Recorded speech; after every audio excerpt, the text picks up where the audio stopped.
Welcome to The Road Less Traveled, where I talk about every topic that has ever roamed my mind and has led me to this very moment today. Please join me. There is always that one divine citizen on the internet who can't stop posting. That is what social media is for. Social media is, in most cases, the thief of joy, but also the place where you share every aspect of your life. One of these stories is about Janet. Now keep in mind, this is not an actual person, but I am sure you can name a few like Janet. Janet was reaching her early 30s. Janet worked for a small business selling CDs and records. She loved her job and lived a quiet life, only her life was not at all quiet online. She was active online more and more each day. But one day at work, she was in the back storage room grabbing a box off the shelf when she suddenly fell. During her fall, she hit her head, knocking her out, and her arm was sprained. Her coworker Ben went to the back room to check on her and found Janet lying on the ground. Ben called the ambulance and frantic, he closed the store with his boss's approval to make sure that she had someone with her. Side note, the boss found coworkers to cover the store. Janet was fine, but they did give her painkillers and told her to rest while the hospital ran some tests.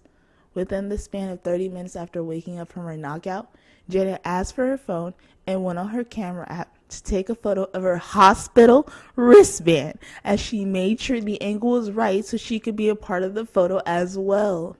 She then went on to post her photo on Facebook and Instagram and other social media platforms with a caption reading, "I'm all good, just getting some tests done," with a smiley emoji. The concern for the viewers was originally not whether Janet was okay, because the world knew nothing of it until she posted it, so now they're pretty concerned.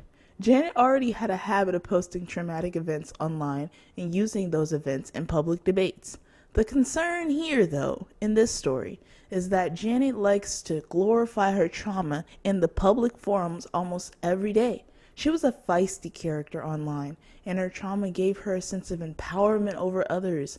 She was mean. She craved it, though, or she couldn't function.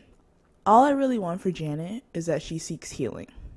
I tell you this fictional story to reinforce the importance of pain not being a trophy. You may disagree with me, but we should not be using our trauma as a way to fuel conversations, manipulate others, or guilt trip other people for personal gratification. Have you ever heard of the saying, "You are what you eat"? Well, that's exactly it. We're just going to rephrase the saying to fit this scenario. People will continue to feel pain if that's all they talk about, debate about, and post about every single day online. This is how pain should be handled, though. Pain that aggressively turns into trauma should be targeted intentionally to find the areas that need more care. This is a long process, but even so, we should work to not identify with our pain once we have parted with it. Go to therapy if necessary. Work it all out. Do whatever feels right to reprogram. The goal should be to heal, right? Isn't that all we need to start? But like I said in another episode, fear drives us to act. Just not in the same way it is supposed to motivate us to heal wounds. People who identify with pain will become it because they are afraid of what it feels like to feel good. They never felt so good in their life before because they are only conditioned to respond to pain. I've seen this so many times. I hope people going through unnecessary pain find healing. I say all this to say that if you do not want to have something or identify with something, you have to rewire your mind.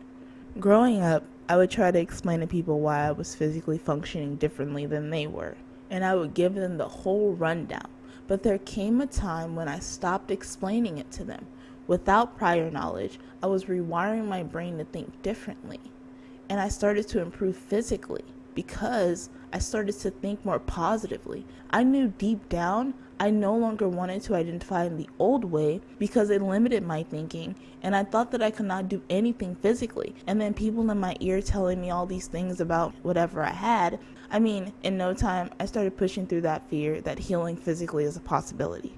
No matter what was stated in my records, I stopped being scared of progress and what determination could possibly do for me. The way things are now, I can't even recall how things used to be because I'm literally doing what needed to be done. I do not label myself like I used to before because there's no real reason to limit myself anymore. I mean, there was no reason in the beginning, but I had so many different factors contributing to this.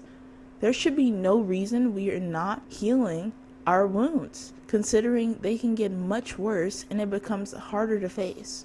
We can also heal and never talk about the experience again, unless it is to empower others to change their lives, if that's your purpose. We can make those choices anytime, and just because we went through it does not mean we have to always relive it.